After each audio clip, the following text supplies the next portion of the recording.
नाव हिंद्री ऑक्झिटंट खास राजांच्या भेटीसाठी आला, दरबारात आला, राजानं मानाचा मुजरा केला, इंग्रज कोपऱ्यात उभा राहिला आणि मराठी माणसाला नारायण शिवणेनं प्रश्न विचारला, शिवणे अहो येताना माझी एवढी दमचाक झाली, राजाने 4 पायाच्या हाती रायगडावर कसे आणले? मराठी माणूस उत्तर काय देणार? आमच्यापेक्षा इंग्रज लोक फार हुशार आहेत, या प्रश्नाचं उत्तर तुम्ही सांगा. इंग्रजाला काही सापडलं नाही. इंग्रजाने रोजनिशी डेल डायरीत बकरीत लिहून ठेवलं.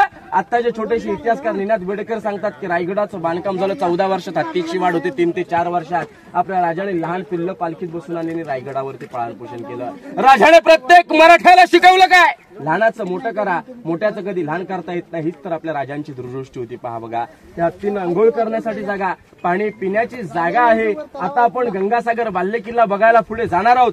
जाण्यापूर्वी प्रत्येक शिवभक्ताला, प्रत्येक मराठ्याला सांगत आलोय, दादा सोबत असल्यामुळे सांगण्याची गरज नाही, परंतु माझं काम आहे की सांगण्याचं. रायगड पहिल्याच शब्दात काय आलं की देवघरापेक्षा पवित्र ठिकाण रायगड असं मानलं जातं. मग देवघर म्हटलं तर देवपूजा आलीच की नाही?